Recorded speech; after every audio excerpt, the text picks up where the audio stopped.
जिस तरह से बागेश्वर धाम जी को लेकर दो शंकराचार्यों के भिन्न भिन्न मत सामने आए। कौन दो शंकराचार्य? जी, अभी मुक्तेश्वरानंद। अभी मुक्तेश्वरानंद शंकराचार्य है कहाँ? जी, कोर्ट में यथास्थित रहने की अनुमति जो शंकराचार्य है, शंकराचार्य। जी, आप एक बात सोचिए जी, कि इन्होंने अपने गुरु के मरने के पश्चात नारायण बलि दिया जी, और 10 गात्र किया। जी, क्या सन्यासी के नारायण बलि दी जाती है? जी, प्रश्न है। जी, इसका उत्तर नहीं दे सकते। जी, इसका उत्तर यह है कि उनकी मृत्यु सही नहीं, उनकी मृत्यु करवाई गई, मुझे लगता है।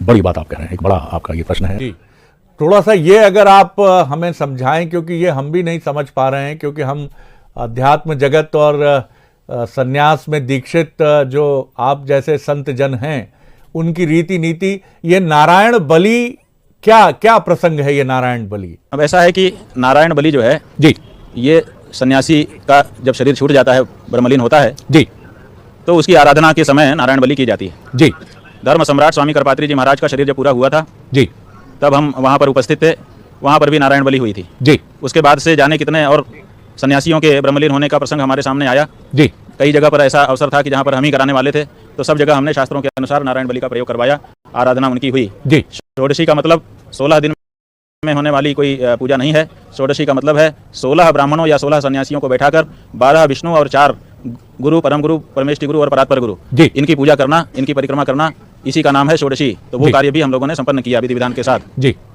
जी, ये आपने स्पष्ट किया। तो मुझे लगता है कि ये परंपरा और रीति नीति को दो संत समाज के प्रमुख प्रतिनिधियों की विचार भिन्नता है। बाकी आप उस विषय पर और कोई टिप्पणी नहीं करना चाहेंगे जो उन्होंने कहा कि स्वाभाविक मृत्यु नहीं है। हालांकि आज कुछ संत हमारे साथ जुड़े थे, मौनी बाबा प्रयागराज से, उन्होंने कहा कि वो भी असहमत हैं, और उज्जैन से अवधेशपुरी जी महाराज जुड़े थे, उन्होंने कहा वो भी असहमत हैं, क्योंकि ये मानते हैं कि उनका शरीर पूर्ण हुआ है और एक लंबे समय तक उन्होंने चराचर जगत और सनातन परंपरा को अपना मार्गदर्शन दिया है। जी, देखिए, हमारे परम पूज्य गुरु जी महाराज जो इस समय ब्रह्मलीन हैं, उनका पूरा जीवन समाज के लिए, धर्म के लिए समर्पित था। एक क्षण भी उन्होंने अपने लिए नहीं जिया। जी, और 99 वर्ष की अवस्था पूरी करने के बाद 100वें वर्ष में लंबे समय तक बीमार रह करके देश के बड़े डॉक्टरों की निरंतर रेख में रहते हुए उनका इलाज हुआ। अंतिम सांस तक हम लोगों ने जितना संभव था उतना उनको सुरक्षित रखने का प्रयास किया। अंत में हम लोग नहीं उनको सुरक्षित रख पाए। जी, लेकिन जी, रामभद्राचार्य जी महाराज का हम यही कहना चाहें कि हम उनका आदर करते हैं। बस इतनी कृपा करें कि हम आदर करते रहें उनका। जी, महत्वपूर्ण आपने बात कही है। ये उन्होंने आपको शंकराचार्य भी नहीं माना है। जब हमने उनसे प्रश्न किया कि बागेश्वर धाम जी को लेकर शंकराचार्यों में मत भिन्नता आई है, तो उन्होंने कहा कौन शंकराचार्य? तो हमने आपका जब नाम लिया तो उन्होंने कहा वो शंकराचार्य है कहाँ। सुप्रीम कोर्ट ने आपके पट्टाभिषेक पर रोक लगाई है। हम कोर्ट के मामलों में टीका टिप्पणी आप भी नहीं करना चाहेंगे, ना हम भी करना चाहेंगे, लेकिन अभी उसमें अपडेट क्या है, वो कब अगली सुनवाई है? अगर आप इस पर कुछ प्रकाश डाल सके तो दर्शकों को भी वस्तु स्थिति से वो भी अवगत हो सकेंगे। रामभद्राचार्य जी महाराज का बहुत स्नेह हमको प्राप्त है। उनके जो उत्तराधिकारी हैं उनका भी प्रेम हमको मिलता रहता है। रामभद्राचार्य जी महाराज से अनेक बार हमारी अच्छी बातचीत हो चुकी है। कोई समस्या नहीं है। अभी जो हमने चमत्कार के संदर्भ में वक्तव्य दिया जी, उसको टेलीविजन के चैनलों ने बागेश्वर धाम के महाराज से जोड़ करके दिखाया। उसके बाद से, क्योंकि वो बागेश्वर धाम के जो शास्त्री जी हैं उनको अपना शिष्य मानते हैं और उनके बारे में बड़ी भावना रखते हैं, इसीलिए हो सकता है कि हमारे वक्तव्य से उनको कुछ बुरा लगा हो। इतना ही हम समझते हैं, अनुमान लगाते हैं। जहाँ तक न्यायालय का प्रश्न है, न्यायालय में पहले हमारे जो प्रतिपक्षी हैं स्वामी वासुदेवानंद जी महाराज, वो गए थे। उन्होंने वहाँ पर हमारे अभिषेक पर स्टे मांगा था, वो उनको नहीं मिला। बाद में हमारा अभिषेक हो जाने के बाद फिर वो दोबारा गए और उन्होंने एक स्टे ले लिया। लेकिन जब अभिषेक हो गया उसके बाद स्टे ले लेने का कोई मतलब नहीं है। उसका प्रमाण और उसका खंडन हम लोगों ने सुप्रीम कोर्ट में दाखिल कर दिया है। जब तारीख पड़ेगी तो उसमें उसकी सुनवाई होगी, वो स्पष्टता हो जाएगी। जहाँ तक मानने न मानने का सवाल है, तो किसी के मानने से तो कोई चीज होती नहीं है। जो होती है वो होती है, जो नहीं होती है वो नहीं होती है। रामभद्राचार्य जी महाराज को जाने कितने लोग हैं जो रामानंदाचार्य नहीं मानते। इसका मतलब क्या हो गया? हम उनकी बात को मान करके हम भी कहने लगे कि वो रामानंदाचार्य नहीं है। तो ऐसी परिस्थिति है। इसमें ज्यादा कुछ बोलने को नहीं है। धीरेन्द्र कृष्ण शास्त्री के प्रति उनका प्रेम है। हम इसी बारे में उनके आशय को समझ रहे हैं। नहीं निंदा निंद्यम निंदितुम प्रवर्तते अपितु विधेयम स्तोतुम। हमारे यहाँ ये नियम है कि जब किसी की निंदा की जाती है तो हम लोग देखते हैं कि इसका तात्पर्य किसमें है। तो निंदा में हम तात्पर्य नहीं है, अपने शिष्य के बचाव में तात्पर्य उनका ज्यादा है। जो उनके शिष्य के बारे में कुछ बोलेगा उसका वो खंडन करेंगे ताकि शिष्य की बचत हो। तो उनका तात्पर्य शिष्य के बचाव में है, ऐसा हम मान रहे हैं। हमारे खंडन में उनका तात्पर्य नहीं है, ऐसा मान करके अभी हम उस बारे में कुछ नहीं बोलते। जैसा आपने स्पष्ट किया स्वामी जी, और बहुत महत्वपूर्ण बात की कि धीरेन्द्र कृष्ण शास्त्री जी के विरुद्ध तो आपका भी बयान नहीं है, फिर ये इसका इंटरप्रिटेशन, इसका अर्थ ऐसे क्यों लगा लिया गया? क्योंकि आपने स्पष्ट कहा है कि आपने चमत्कार को लेकर टिप्पणी की है, धीरेन्द्र कृष्ण शास्त्री जी के विरुद्ध कोई टिप्पणी नहीं की है। हाँ, ये बात सही है, लेकिन कुछ चैनल वालों ने संदर्भ चूंकि उनका चल रहा था, इसलिए हमारे वक्तव्य को उस संदर्भ में दिखा दिया। तो महाराज जी को लगा होगा कि हमारे चेले के बारे में ये बोल रहे हैं, इसीलिए उनके मन में बाधा आ गई होगी। बाकी उनका बड़ा प्रेम रहता है और आगे भी रहेगा, हमको विश्वास है। हम थोड़ी बातों में विचलित नहीं हो जाते हैं। इतने बड़े गुरु हैं, इतने बड़े विद्वान हैं, छोटी बात कोई कह दें बस उतने में हम अगर उनके आलोचक हो जाएं तो ये अच्छा नहीं होगा। हम धीरज रखेंगे और अपने कार्य करते जाएंगे। हमको पता है कि अच्छे कार्यों का समर्थन सबको करना पड़ता है। आदरणीय रामभद्राचार्य जी महाराज भी जरूर करेंगे अगर हमारे कार्य अच्छे होंगे तो। धीरेन्द्र कृष्ण शास्त्री जी से भी हमारी चर्चा हुई थी। मुझे लगता है कि मैं अब ये, अगर आप अनुमति दें तो ये संदेश उन तक पहुंच सकता है बंसल न्यूज के माध्यम से कि धीरेन्द्र कृष्ण शास्त्री भी आपके प्रिय पात्र हैं, और सन्यासी का प्रिय पात्र कौन नहीं होता है।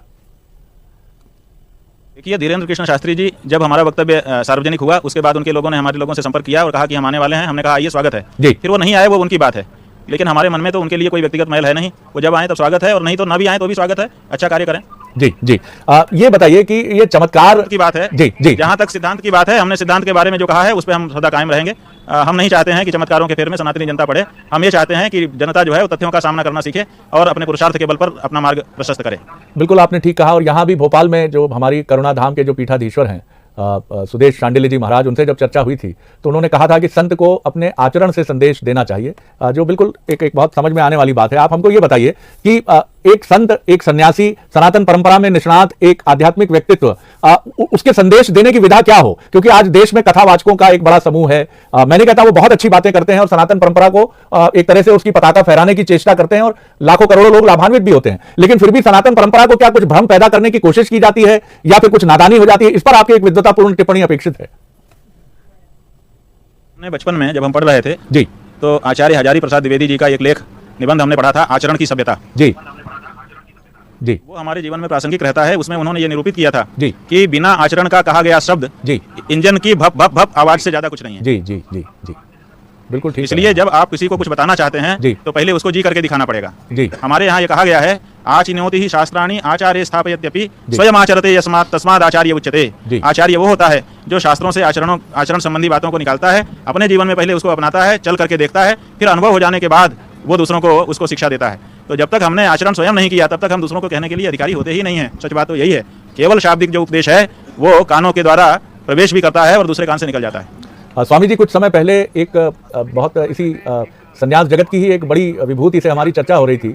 अनौपचारिक चर्चा में मैं उनका नाम नहीं उद्धृत करना चाहूंगा। हमने उनसे पूछा कि आप मोक्ष पर या जिस तरह से संसार में जो नीति नियम है मनुष्यता के, उनको धारण करते हुए आगे बढ़ने की बात कहते हुए हम कम संतों को क्यों देखते हैं, या ऐसा प्रतीत होता है? हो सकता है ये हमारी अज्ञानता हो पत्रकारों की।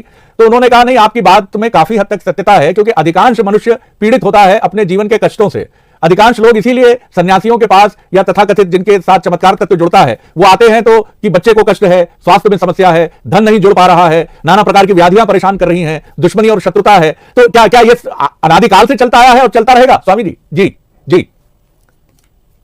देखिए, अवश्यमेव कर्तव्यम कृतम कर्म शुभाशुभम, अवश्यमेव भोक्तव्यम कृतम कर्म शुभाशुभम, जी, ना भुक्तम क्षीयते कर्म। जी। इस तरह से शास्त्रों में अनेक वाक्य हैं जिनमें ये बात बताई गई है स्पष्टता के साथ जी, कि आपने जो किया है उसका परिणाम आपको भोगना होगा। जी। तो जो हमसे दोष पाप होते हैं वो दुख के रूप में हमारे जीवन में आते हैं, उनको भोग करके ही हम उनसे पार पा सकते हैं, अथवा हम ज्ञान प्राप्त कर लें तो वो निर्बीज हो सकते हैं। तीसरा कोई रास्ता नहीं है। तो ऐसी स्थिति में जो कार्मिक लोग हैं उनको तो अपने किए हुए कर्मों का फल भोगना ही है।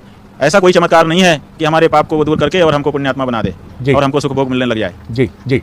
जो इस तरह के कुछ कथन और विवरण मिलते हैं कि कई बार सन्यास या सन्यास जगत के जो प्रमुख व्यक्तित्व हैं या गुरु के बारे में भी ये दावा किया जाता है कि वो कुछ हद तक, जैसे मैंने योगी कथामृत का पारायण मैंने भी किया है, स्वामी जी की जो पुस्तक आत्मकथा है उसमें जिस तरह के विवरण लाहिड़ी महाशय जी को या तेलंग महाशय को लेकर मिलते हैं, क्या ये कपोल कल्पना जैसे तो शब्द का प्रयोग मैं नहीं करूंगा, लेकिन क्या वो उस पर अगर आप कुछ कहना चाहें, क्योंकि कई बार बड़ा भ्रम उत्पन्न होता है। जी। देखिए, हमारे शास्त्रों में स्पष्ट बताया गया है कि जितनी भी फलश्रुतियां कही गई हैं कि इसको करोगे, इसको पढ़ोगे तो ये हो जाएगा, इसको पढ़ोगे तो ये हो जाएगा, ये करोगे तो ये हो जाएगा, ये जो फलश्रुतियां बताई गई हैं, इस फलश्रुतियां बता करके फिर कह दिया रोचनार्था फलश्रुति ही।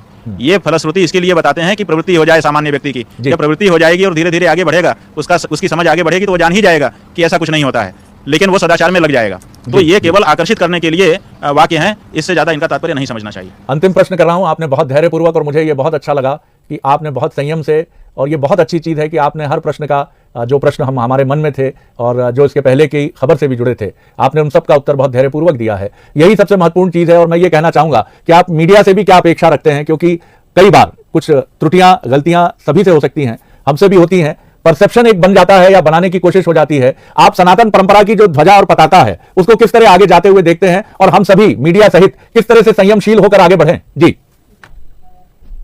देखिए, हमारे यहाँ धार्मिक उसको कहा गया है जो धर्म का पालन करे। जी। और धर्म के 10 लक्षण बताए हैं। धृति, क्षमा, दमोस्तेयम, शौचमिंद्रिय निग्रह, धीर, विद्या, सत्यम, क्रोधो, दशकम धर्म लक्षणम।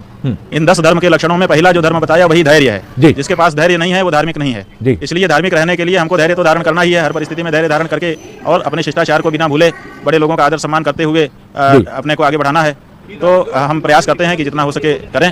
कभी कभी जब बहुत कुछ गलत आंखों के सामने हो रहा होता है और जानबूझ करके हो रहा होता है तो उस समय विरोध करते समय जरूर कभी रोष आ जाता है। लेकिन इसका मतलब ये नहीं है कि हमारे मन में कोई गुस्सा है। हमारे मन में ये बात है कि लोगों को आचरण की, सदाचरण की शिक्षा दी जानी चाहिए, क्योंकि आचरण से बढ़कर के उपदेश के लिए कोई दूसरा वाक्य नहीं है, कोई दूसरा शास्त्र नहीं है। 1 करोड़ शास्त्र हम एक तरफ रख दें और एक आचरण एक साथ रख दें, आचरण प्रभावशाली होगा, ऐसा हमारा मानना है। इसलिए जितना हो सके जो उपदेशक हैं उनको स्वयं उस आचरण को जी करके जनता को दिखाना चाहिए। जी करके अगर दिखाने लग जाएं तो बहुत जल्दी जनता सदाचारी हो जाएगी।